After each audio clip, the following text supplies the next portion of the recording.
ঈমান আনার পরে যতক্ষণ পর্যন্ত বান্দা বিনয়ের সাথে নামাজ আদায় না করবে ততক্ষণ পর্যন্ত তার ঈমান পরিপূর্ণ হবে না। হবে? এজন্য আল্লাহ বলেছেন, কদ আফলাহাল মুমিনুনা আল্লাযীনা হুম ফি সালাতিহিম খাশিউন। নিশ্চিত সফলতা লাভ করেছে মুমিনগণ যারা বিনয়ের সাথে নামাজ আদায় করে, যারা তাদের সালাতে বিনয়ী। নামাজের বিনয় প্রকাশ পায় দুইটা কাজে, একটা খুজু আর একটা খুশু। একটা কি? খুজু আর একটা খুশু। এই খুজু আর খুশু বুঝেন? আরবিতে অঙ্গ প্রত্যঙ্গকে বলে উজউন। কি বলে? বহুবচন আযা। এই আযা থেকে খুজু, অর্থাৎ আপনি যখন নামাজে দাঁড়াবেন আপনার মাথা, চোখ, নাক, কান, হাত, পা সব কিবলামুখী হয়ে যাবে। আর দুনিয়ার সমস্ত কাজ থেকে আপনি আপনার দেহ ও অঙ্গ প্রত্যঙ্গকে বিরত রাখবেন। এটার নাম খুজু। এটার নাম কি?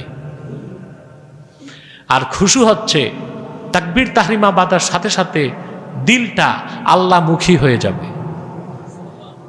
শুধু আল্লাহর ধ্যান আর খেয়াল থাকবে। এক কথায় আপনি নামাজে যখন দাঁড়াবেন আপনার দেহের কেবলা হবে কাবা, দিলের কেবলা হবেন আল্লাহ। একটা খুজু আরেকটা কি? খুশু। খুশু এবং খুজুর সাথে বান্দা যখন নামাজ আদায় করে তখন সে আল্লাহ তাআলার সবচেয়ে কাছে চলে যায়। সুবহানাল্লাহ। হাদিস সাক্ষী রাসূলুল্লাহ সাল্লাল্লাহু আলাইহি ওয়াসাল্লাম ইরশাদ করেছেন, বান্দা যখন নামাজ পড়ে আল্লাহকে সাজদা করে, আল্লাহ ও বান্দার মাঝখানে কোনো পর্দাই থাকে না।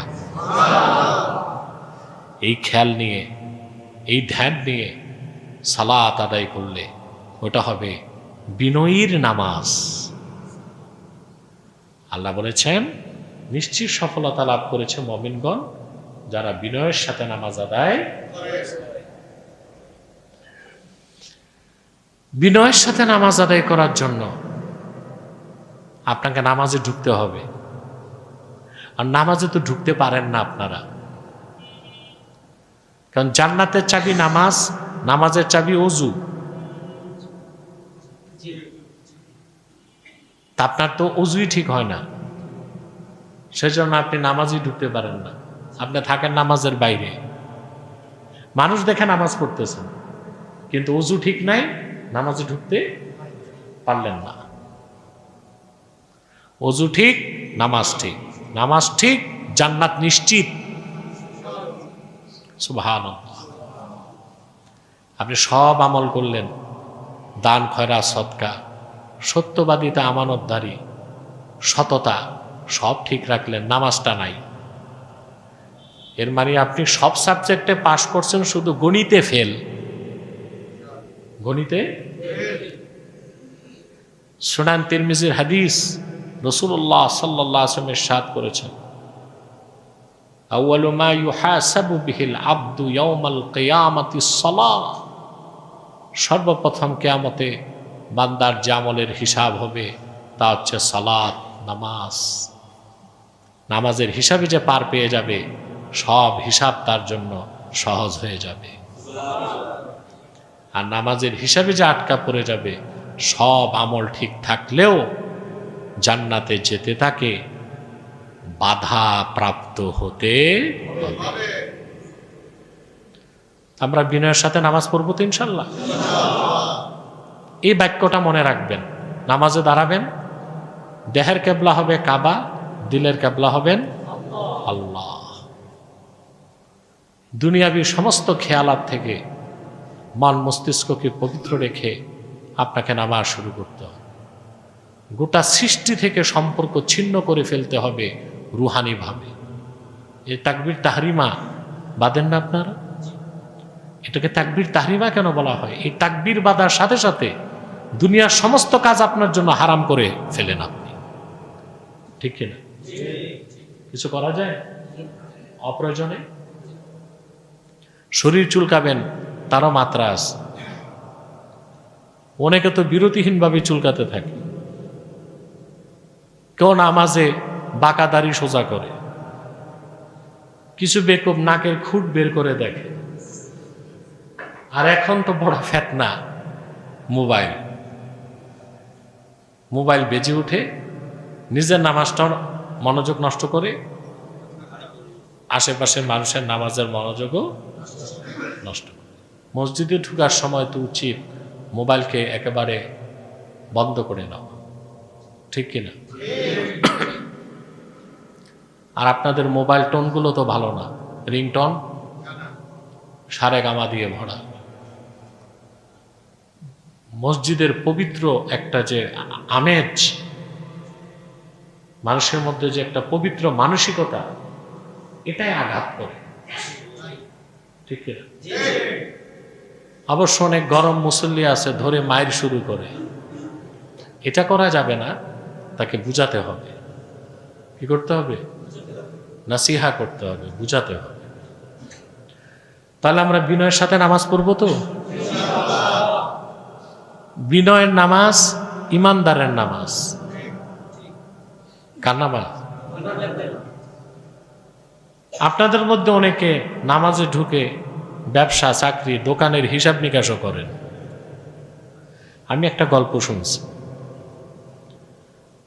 এটা নোয়াখালী এলাকার গল্প।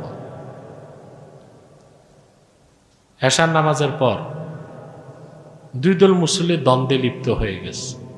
একদল বলতেছে, নোয়াখালীর মানুষ তো, যে ইমাম সাহেব 3 রাকাত নামাজ হচ্ছে। আরেক দল কয় না, 4 রাকাতই হচ্ছে, দইচ্ছে করছে, গোলমাল চলতেছে। ইমাম চুপচাপ দোয়া ইউনুস পড়তেছে বসে, তার তো চাকরি নিয়ে টানাটানি। কেউ সিদ্ধান্ত নিতে পারছে না ঘটনা কি, 3 রাকাত হয়েছে না 4 রাকাত হয়েছে। বাজারের মুদি দোকানদার দাঁড়ায় বলে 3 রাকাত হয়েছে। বলে কিভাবে? বলে আরে মসজিদের সামনেই তো আমি দোকানদারি করি, আপনারা দেখেন না? এশার আজান দিলেই তো দোকান বন্ধ করি, উজু করে নামাজে ঢুকি, ইমাম সাহেব নামাজ পড়ায়, আমি নামাজে ঢুকি, হিসাবটা করে ফেলি। প্রতিদিন হিসাব মিলে, আজকে মিলে নাই। তাতে আমি বুঝলাম 1 রাকাত কম হয়েছে। আচ্ছা বলেন ভাই, এইরকম মুসল্লি যদি 40 বছর নামাজ পড়ে, তার নামাজ আদায় হয়ে যাবে, কবুল কি হবে? কবুল হবে না। মুমিন মুসলমান বিনয়ের সাথে যত নামাজ আদায় করবে, আল্লাহ সুবহানাহু ওয়া তাআলার দিকে সে তত অগ্রগামী হবে। তার পরিবর্তন আসবেই আসবে। সুবহানাল্লাহ, তার পরিবর্তন। আমাদের মধ্যে অনেক মুসল্লি আমরা দেখতে পাই নামাজও পড়তেছে, সমানে সুদও খায়, ঘুষও খায়, গুনাহ অন্যায় সব কাজ করতেছে। তাতে বোঝা যায় তার নামাজ আদা হচ্ছে, কবুল। নামাজ আদা তো হতেই হবে, নতুবা তো জাহান্নাম। নামাজ যদি কবুল হয় তাহলে শুধু জান্নাত না, জান্নাতুল ফেরদাউস। তাহলে আমরা পূর্ণ সফলতার জন্য ঈমানকে মজবুত করব, নামাজকে আদায় করব বিনয়ের সাথে। কিসের সাথে? বিনয়ের সাথে নামাজ পড়ার জন্য আপনার ওযুটা ঠিক হতে হবে। আমাদের অধিকাংশ লোকের ওযুই ঠিক হয় না। দেখা যায় কনুইটা শুকনা, পায়ের গোড়াটা শুকনা, ওযু হবে? সাহাবায়ে কেরাম কোনো যুদ্ধ থেকে ফিরে এসেছেন, আসর নামাজ কাজা হয়ে যাবে, খুব দ্রুত ওযু করতে লাগছেন। তো কিছু সাহাবী দ্রুত ওযু করার কারণে তাদের গোড়ালি শুকনা। বুখারী শরীফের হাদিস, রাসূলুল্লাহ সাল্লাল্লাহু আলাইহি সাল্লাম উচ্চ কণ্ঠে ধমক দিয়ে বললেন, ওয়াইলুল লিল আকাবি মিনান নার, দুর্ভোগ সেই সব মানুষের জন্য যারা তাদের গোড়ালিগুলোকে শুকনা রেখেছে, ওই অংশগুলো তাদের জাহান্নামে জ্বলবে। এই হাদিসের ব্যাখ্যায় ইস্তেমবাদ করতে যে মুহাদ্দিসগণ লেখেন, যে যে 4টা অঙ্গ ধৌত করা ফরজ, 4টা অঙ্গ ফরজ, মাথাটা মাসা আর 3টা অঙ্গ ধৌত। আল্লাহ তাআলা বলেছেন না, ইযা কুমতুম ইলাস সালাতি ফাগসিলু উজুহাকুম ওয়া আইদিয়াকুম ইলাল মারাফিক ওয়ামসাহু বিরুউসিকুম ওয়া আরজুলাকুম ইলাল কাবাইন। তোমরা যখন নামাজে দাঁড়াতে চাও তোমাদের মুখমণ্ডলগুলো ধৌত করো, হাতগুলো কনুই পর্যন্ত ধৌত করো, মাথা মাসা করো, পাকে টাকনু পর্যন্ত ধৌত করো। ঠিক কিনা? ধৌত করতে হবে যে অংশগুলোতে এক চুল পরিমাণ শুকনা থাকলে ওযু হবে না। আপনাদেরকে দেখা যায় অনেকে ওযু করার সময় গল্প করেন। ওযু করার সময় কি গল্প করার বিষয়? দোয়া পড়বেন, দোয়া। হুজুর দোয়া তো মুখস্থ নাই। মুখস্থ না থাকলে অন্তত চুপ থাকবেন। কি থাকবেন? আপনি যখন মুখমণ্ডল ধৌত করবেন তখন আল্লাহর কাছে দোয়া পড়বেন। মুখ ধোয়ার সময় দোয়া আছে উজুতে, আল্লাহুম্মা বায়্যিদ ওয়াজহি ইয়াউমা তাবায়্যাদা উজুহুন ওয়া তাসাওয়াদা উজুহ। আল্লাহ তুমি আমার চেহারাকে উজ্জ্বল করে দাও সেই দিন, যেই দিন ইমানদারদের চেহারাগুলো সমুজ্জ্বল হবে, কাফেরদের চেহারা ধুলায় দূষরিত হবে। হাত ধোয়ার সময় পড়বেন আল ইয়াউমা নাখতিমু আলা আফওয়াহিহিম ওয়া তুকাল্লিমুনা আইদিহিম ওয়া তাশহাদু আরজুলুহুম বিমা কানু ইয়াকসিবুন। হাত ধোয়ার সময়, পা ধোয়ার সময় পড়বেন। আপনার ওযু হবে 100%। সুবহানাল্লাহ। এই ওযু করে যখন নামাজে ঢুকবেন শয়তান আপনার কাছেও ভিড়তে পারবে না। আপনাদের সমস্যাটা হয় ওযুতে, সমস্যাটা হয় এজন্য নামাজে ঢুকতে পারেন না।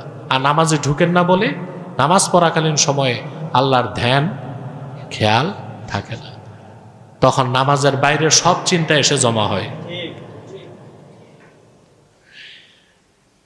আগের দিনে তো ব্যাংকিং ছিল না, মানুষ সোনা রূপা হাড়িতে ভরে মাটির নিচে পুঁতে রাখত, জানেন তো?